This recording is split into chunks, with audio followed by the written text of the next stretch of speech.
하나님 말씀 보겠습니다. 룻기 1장 6절에서 10절까지 보겠습니다. 그 여인이 모압 지방에서 여호와께서 자기 백성을 돌보시사 그들에게 양식을 주셨다 함을 듣고 이에 두 며느리와 함께 일어나 모압 지방에서 돌아오려 하여 있던 곳에서 나오고 두 며느리도 그와 함께하여 유다 땅으로 돌아오려고 길을 가다가 나오미가 두 며느리에게 이르되 너희는 각기 너희 어머니의 집으로 돌아가라. 너희가 죽은 자들과 나를 선대한 것 같이 여호와께서 너희를 선대하시기를 원하며 여호와께서 너희에게 허락하사 각기 남편의 집에서 위로를 받게 하시기를 원하노라 하고 그들에게 입맞춤에 그들이 소리를 높여 울며 나오미에게 이르되 아니니이다. 우리는 어머니와 함께 어머니의 백성에게로 돌아가겠나이다 하는지라. 아멘. 오늘 룻기 1장 6절에서 10절 말씀을 통해서 고국으로 가는 길, 특별히 나오미의 결단이라는 제목으로 말씀을 드리려고 합니다. 룻기를 바라보는 관점 가운데 하나가 룻기에는 그 악인이 없다, 악인이 등장하지 않는다는 것입니다. 그래서 룻기를 볼 때에 선악의 관점으로 보지 말고 그 믿음의 관점으로 봐야 된다는 거예요. 그 엘리멜렉의 가정이 흉년을 피해서 모압으로 이주했다. 이것을 악의 관점으로 보는 것이 아니라 믿음의 관점으로 바라보면 믿음이 떨어지고 하나님과의 관계가 멀어지면 이렇게 세상적인 가치관과 자기 주장, 자기 생각으로 이런 결정을 할 수가 있겠구나. 그런 것이죠. 또 흉년을 피해서 내려간 곳에서 이 가정에 어떤 일이 일어나요? 흉년보다 더 무서운 죽음을 만나고 말았습니다. 그래서 이 모습을 또 나오미의 관점으로 보면 남편 죽고 두 아들 말론과 기륜이 죽어 이제 세 여인만 남아있는 이제 비참한 실패의 가정으로 보여지더라. 이 남편과 두 아들을 묻은 이곳에서 인생을 마칠 것인가? 아니면 5절 말씀처럼 두 아들과 남편의 뒤를 따를 것인가의 결정만 남아있는 것이죠. 그러니까 죽음의 그 한 발자국 한 발자국 사이에 지금 남아있는 생과 사이에 그 갈림길에 있는 나오미의 모습을 볼 수가 있습니다. 사실 고국으로 돌아가는 선택이 가장 좋지만 이것은 거의 불가능에 가까운 일입니다. 왜냐하면 고향이라는 곳이 어머니의 품처럼 넓은 것 같지만 이것은 어찌 보면 성공한 사람들 이야기일 경우가 많습니다. 실패하고 다 죽고 아무것도 없는 상황에서 고향으로 간다. 이것은 너무나 멀고 먼 당신이죠. 이제 세월이 지나서 40대, 50대 이렇게 되어서 고향 동창회를 한다든지 이런 거 할 때 보면 성공한 사람들의 이렇게 모임인 경우가 많아요. 힘들고 어려운 사람들은 그 모임에 아예 그냥 일부러 이렇게 피하는 것들을 많이 보는데 이렇게 힘들고 어려운 사람들은 이런 모임에도 또 고향에도 쉽게 이렇게 찾아갈 수 있는 곳이 아니더라. 그런데 오늘 말씀에 보면 나오미가 실패했는데도 불구하고 고국 고향을 향해서 이제 한 걸음 한 걸음 발걸음을 옮기는 모습을 우리에게 보여줍니다. 그렇다면 나오미는 무엇을 듣고 어떤 결정을 했는가? 나오미의 이 결단, 또 나오미가 들은 것들, 이런 것들을 바라보면서 우리의 삶 가운데서도 우리는 무엇을 듣는데 집중하고 어디를 바라봐야 될 것인가를 이제 나오미를 통해서 배워야 되겠다는 거예요. 첫 번째 생각할 수 있는 것이 나오미는 무엇을 들었는가? 그래서 들음이 중요하다는 거예요. 이번 명절에 해외에 가장 많이 간 곳이 1등이 어디냐면 동남아를 제일 많이 갔고 2등이 일본. 이렇게 많은 이들이 추석 명절에 해외를 갔다 왔는데 동남아 하면 요즘 생각나는 곳이 어디예요? 캄보디아잖아요. 너무나 그냥 많은 이들이 우리나라 사람들이 안타까운 일을 당하고 있는데 지금 이제 캄보디아를 여행 자제 지역, 위험 지역 이런 것으로 이렇게 규정을 했는데 보니까 저도 캄보디아를 몇 번 갔다 왔지만 이제 선교사님들과 같이 이렇게 가서 집회 끝나고 또 하루는 일정을 잡아서 뭐 여행도 하고 그랬는데 지금 요즘 상황 같으면 어디 뭐 갈 수가 있겠어요. 참 무섭잖아요. 그런데 이렇게 참 안타까운 일을 당한 사람들의 대부분이 누군가가 솔깃한 얘기를 해준 거예요. 캄보디아 가면 취업이 되고 뭐 한 달에 뭐 500만 원, 1000만 원씩 이렇게 수입이 된다. 이런 소리를 듣고 짐을 싸서 청년들이 갔다가 참 안타까운 일을 이렇게 당하는 경우가 많다. 그래서 우리는 무엇을 듣는가가 이렇게 어찌 보면 생명과도 연결되는 경우가 많이 있더라. 이런 거죠.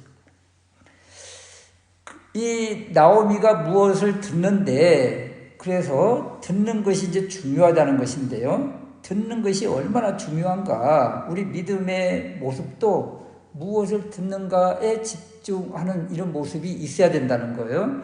로마서 10장 17절 말씀에 보면 믿음은 들음에서 나며 그랬거든요.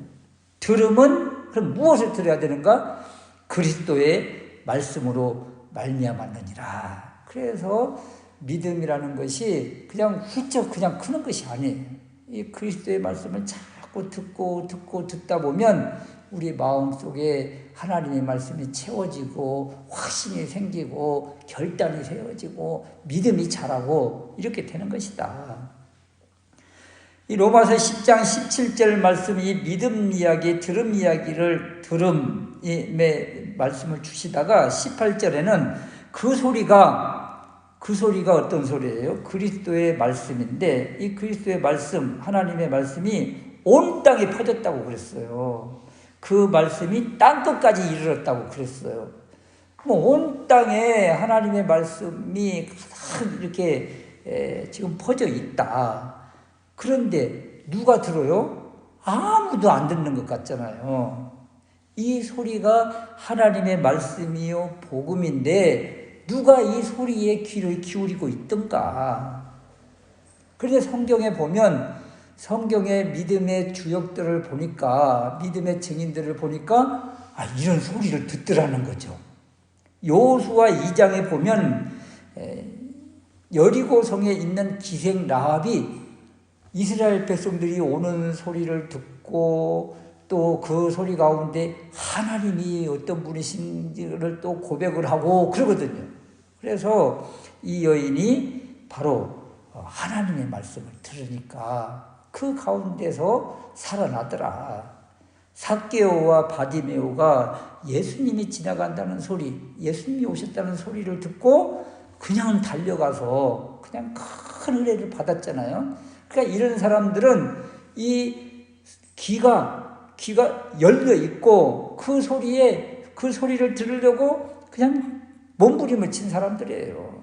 그러다 보니까 그런 소리가 들려오더라. 나오미도 마찬가지입니다. 나오미도 어떤 소리를 들어요. 6절 중반절에 보면 듣고 그랬거든요. 그럼 무엇을 들었다는 거예요? 그 여인이 모압 지방에서 여호와께서 자기 백성을 돌보시사 그들에게 양식을 주셨다 함을 들은 거예요. 지금 모압 지방에 있잖아요. 그런데 자기 고향 베들레헴에 하나님께서 백성들을 돌보시고 양식을 주셨다는 이 소식을 들은 거예요. 들은 거. 여기 이 말씀 속에 6절 말씀에 보면 여호와께서 자기 백성을 돌보셨다 이 말을 지금 하고 있잖아요. 이 소식을 들은 거거든요. 여호와께서 자기 백성을 돌보셨다. 근데 이 말씀과 이미지가 똑같은 사건이 신약에도 나와요. 누가복음 7장 11절 이하에 보면 나인성 과부 이야기가 나오는데, 나인성 과부 이야기는 이 나인성이라는 이곳에 과부가 살고 있는데 청년 아들이 있었던 거예요. 근데 이 청년 아들이 죽어서 이제 장례 행렬이 나가는 거예요. 이 장례 행렬을 막아서니까 누구예요? 우리 주님이시잖아요. 그리고 그 관에다가 손을 대시고 청년아 일어나라 하니까 이 죽은 청년이 지금 장례 행렬 가운데 지금 가는 길에 이 청년이 살아나는 거죠. 그런데 이때 말이에요. 이 어떤 말씀이 선포되는가 하면 이 큰 선지자가 우리 가운데 일어나셨다 하고 백성들이 이런 말을 해요. 이 사건을 목격한 백성들이 누가복음 7장에 하나님께서 자기 백성을 돌보셨다 하더라 이 말을 해요. 하나님께서 자기 백성을 돌보셨다 이 이야기를 하거든요. 누구를 돌본 거예요? 비참하게 비통 가운데 절망 가운데 슬픔 가운데 애통해야 하는 이 나인성의 과부를 하나님이 돌보시고 죽은 자를 살려주신 거예요. 그래서 하나님께서 자기 백성을 돌보시면 어떤 은혜가 있는가? 비통한 가운데 있는 사람이 하나님의 위로를 받게 되는 거죠. 그리고 살아갈 힘을 얻게 되는 거예요. 지금 나오미가 들은 소식이 이 소식이에요. 베들레헴이 자신들이 살았을 때는 흉년과 기근으로 비통한 가운데 있었는데 하나님이 그 땅을 돌보셨다. 하나님이 돌보시면 어떤 일이 있어요? 이렇게 기쁨이 충만한 회복과 은혜가 있게 되는 것이죠. 그런데 나인성 과부 이야기를 하시다가 어떤 말씀이 주어지는가 하면 누가복음 7장 22절 말씀에 죽은 자가 살아나며 가난한 자에게 복음이 전파된다 하라 이 말씀이 이제 이어서 기록돼요. 여기 보면 죽은 자가 살아나며 가난한 자에게 무엇이 전파된다고 하는가 하면 복음이 전파된다. 복음 이야기를 끄집어내요.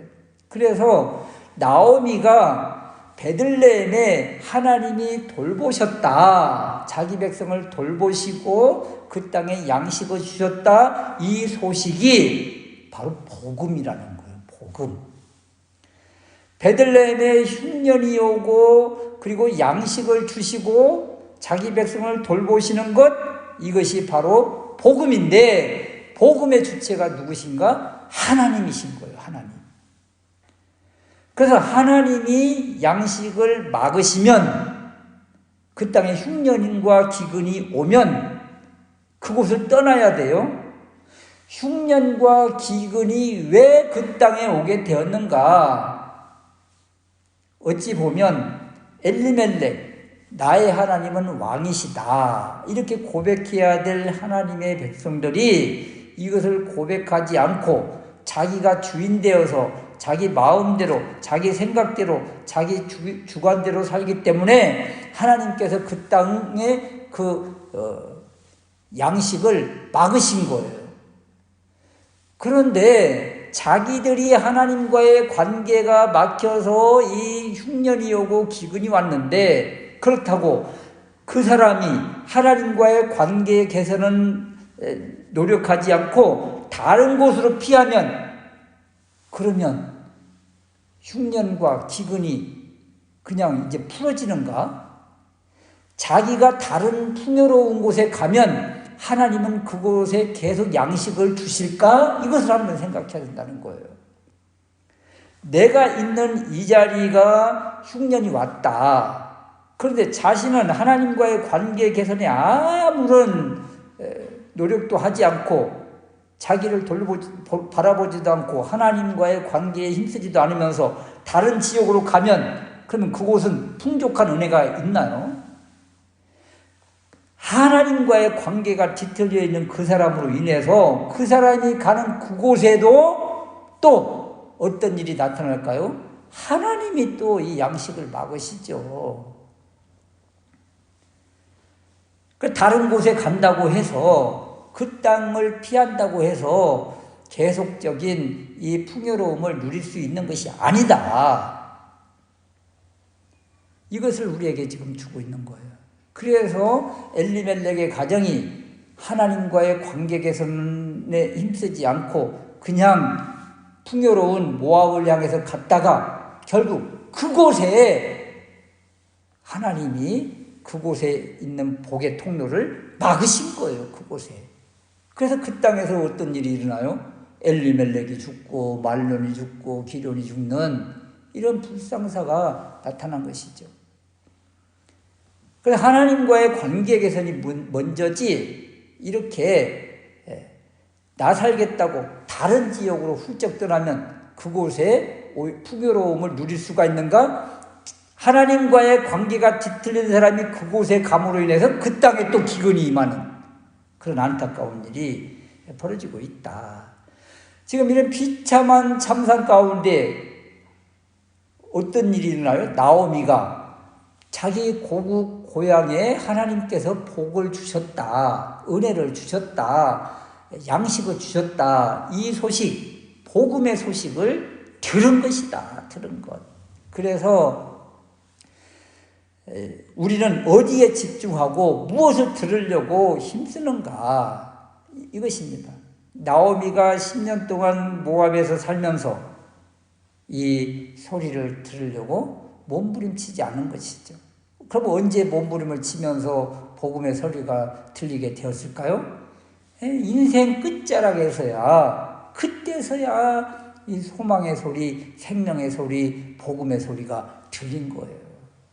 그래서 실패하기 전에 그때 더 하나님과의 관계 회복, 그리고 하나님의 말씀을 들으려고 몸부림치는 그런 것들이 필요하다. 우리에게 주시는 메시지예요. 지금 우리가 힘쓰고 애쓰고 노력해야 될 것이 무엇인가? 복음, 하나님의 말씀을 들으려고 마음문을 열고 귀를 열어놓고 있어야 되겠다. 이런 것입니다. 두 번째는 나오미가 들려온 소식, 복음에 어떻게 반응하는가, 이런 것입니다. 6절이 참 룻기의 터닝포인트 가운데 하나인데요.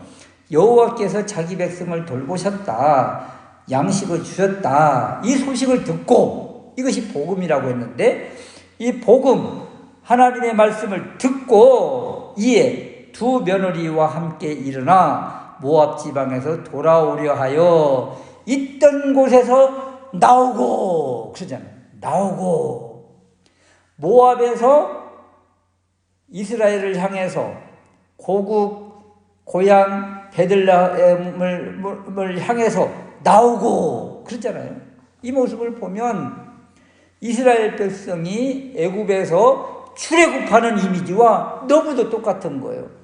애굽에서 이스라엘 백성들이 나오고, 이런 것처럼 나오미는 모압에서 나오고, 그러는 거죠.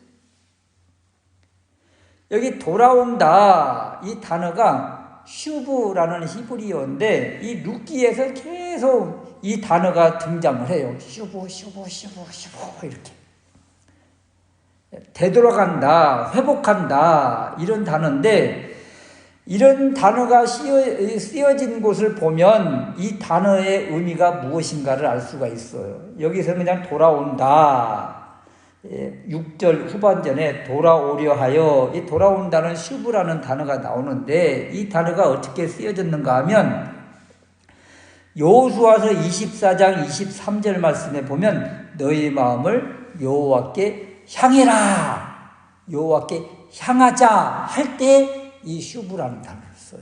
그러니까 이 단어가 폭넓게 쓰여지는 단어인데, 또 예레미야 4장 4절 말씀에 보면 내 마음의 악을 씻어버리라, 이때도 이런 단어를 써요. 또 호세아서 10장 12절 말씀에 보면 너희 묵은 땅을 기경하라 할 때도 이런 단어를 써요. 그래서 지금 나오미가 고향을 향해서 돌아온다, 이 말은 그냥 행동만 돌이키는 것이 아니고 이 악을 씻고 하나님께 향하고 마음을 지금 기경하고 이런 모든 것들이 다 내포되어 있는 모습이고, 이 모습을 한 단어로 그냥 슈브라는 단어로 표현을 해주고 있는 것입니다. 그러니까 나오미가 실패한 모압에서 이제 그 땅을 떠나서 베들레헴으로 옮기는 이 모습이 이 안에 모든 신앙이 다 담겨 있다는 거예요. 그냥 행동만 옮기는 것이 아니다, 이것을 우리에게 보여주고 있는 것입니다. 그런데 이런 이미지와 똑같은 이미지가 신약에도 있는데 우리가 잘 아는 사건이에요. 누가복음 15장에 탕자의 비유가 나오는데 둘째 아들이 어때요? 아버지가 살아계시는데도 불구하고 자신이 받을 유산을 다 달라고 그러잖아요. 그래서 유산을 또 아버지가 또 다 줘요. 또 그래서 이 유산을 가지고 먼 나라에 갔잖아요. 엘리멜렉의 가정이 베들레헴에서 먼 나라로 모압으로 갔잖아요. 이미지가 똑같아요. 그곳에서 먼 나라에 가서 이 둘째 아들이 허랑방탕하여 그 재산을 낭비하더니, 엘리멜렉의 가정도요 풍족한 가운데 모압으로 갔다가 그곳에서 이제 다 죽고 빈털털이 돼가지고 돌아오거든요. 이 누가복음 15장에 나오는 둘째 아들의 이미지와 너무 똑같은 거예요. 그 누가복음 15장 14절 말씀에 보면 다 없앤 후 그 나라에 크게 흉년이 들어 그가 비로소 궁핍한지라. 엘리멜렉의 가정과 너무 비슷하지요. 그리고 돼지 지엄 열매로 배를 채우고자 하되 주는 자가 없는지라. 이 모습이 인생의 끝자락입니다. 끝자락. 이제 죽느냐 사느냐 여기에서 지금 이 갈림길에 있는 사람이에요. 그래서 이 탕자 둘째 아들의 모습과 나오미의 모습과 너무 똑같은 이미지를 우리에게 주고 있지요. 그런데 이 둘째 아들이 어떤 결단을 하는가 하면 누가복음 15장 17절에 이에 스스로 돌이켜. 여러분, 스스로 돌이킨다, 이것은요 우리 믿음의 역사에서 불가능한 거예요. 내가 믿음이 좋다, 내가 믿음이 좋아서 이런 결정을 했다, 이런 말이 없어요. 성경에 하나님이 은혜를 주셔서, 강권적으로 은혜를 주셔서 우리가 하나님을 알게 되고 믿게 된 것이지 내가 믿은 것이 어디가 있어요. 하나님이 은혜를 주신 거예요. 그래서 스스로 돌이킨다는 이야기도 결국 하나님이 둘째 아들의 마음을 지금 만지고 계신 거예요. 그러자 이 둘째 아들이 어떤 고백을 하는가 하면 19절 말씀에, 누가복음 15장 19절에 지금부터는 아버지의 아들이라 일컬음을 감당하지 못하겠나이다 하고 후회하고 회개하고, 그리고 20절에 행동하고 결단을 해요. 이에 일어나서 아버지께 돌아가니라. 지금 나오미가 돌아간다, 이 슈브라는 단어를 구약 히브리어에서는 했는데 여기 신약에서 이 탕자는 똑같은 이미지에 돌아간다, 이 말을 지금 표현하고 있는 거예요. 그래서 나오미와 우리가 너무도 잘 아는 탕자의 비유에서 둘째 아들과 너무 똑같은 이미지예요. 그러면 여러분, 이 나오미의 앞으로의 일이 어떻게 될 것 같아요? 우리가 둘째 아들 알잖아요. 다 실패하고 아무것도 없고 빈털털이 돼서 거의 거지꼴이 돼가지고 아버지 집으로 가는데 아버지는 이미 기다리고 계셨고, 그냥 상거가 먼데 거리가 먼데 아버지가 가서 팍 안아주시잖아요. 그러면 말이에요, 이제 나오미가 결단을 하고 마음의 이 모든 것들을 다 이제 하나님과의 관계가 되어지면서 돌아가잖아요. 그럼 고향 사람들이 어떻게 할까요? 하나님이 고향 사람들의 마음도 다 만져주시고 그 모습이 바로 하나님의 마음이거든요. 고향 사람들이 환호하면서 다 맞이해줘요. 그래서 나오미가 아이고 나는 너희들 이렇게 환영을 받을 존재가 아니야. 나는 말아야 하면서 나오미라고 하지 말라고 하지만 동네 사람들이 어떻게 합니까? 그냥 푹 감싸주잖아요. 또 같이 이제 계속 살펴보겠지만 같이 동행한 룻을 또 누가 또 팍 감싸줘요. 보아스가 감싸주잖아요. 그래서 이 룻기에서 나오미와 룻이 모압을 이제 등지고 이스라엘 베들레헴 떡집으로 이렇게 갈 때에 이 하나님께서 이 나오미와 룻을 감싸는 이런 이미지, 누가복음 15장의 탕자의 이미지와 너무 똑같은 모습으로 아버지가 감싸 안는 모습. 그래서 이 모습을 바라보면서 우리가 어떤 소리에 집중하고 우리의 눈은 누구를 향하고 이것을 늘 점검해야 된다는 거예요. 나오미가 바로 하나님의 말씀을 듣게 된 거잖아요. 고향 소식을 들은 거잖아요. 복음을 들은 거잖아요. 그리고 인생의 모든 것을 이제 내려놓고 고국으로 한 발자국 한 발자국 이렇게 결단하고 나가는 모습. 누가복음 15장에 탕자가 허랑방탕하여 다 모든 것을 잃어버린 상황 속에서 이제 나의 집, 아버지의 집, 그곳을 향해서 한 걸음 한 걸음 나아가는 모습과 이 이미지가 너무도 비슷하다. 우리의 모습도 마찬가지입니다.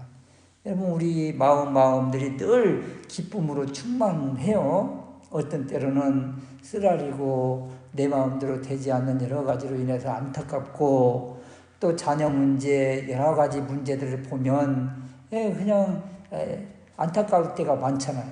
그럴 때마다 우리가 무엇을 또 어디에, 또 눈은 어디에 집중하고 귀는 무엇을 들으려고 힘써야 되는가. 이때 복음을 듣고 하나님께서 위로해 주시고 하나님께서 감싸 주시는 그 은혜를 받을 때, 그때 그 문제는 그대로 있을지라도 우리의 마음에 참된 위로가 넘치고 위안이 되는 것이다.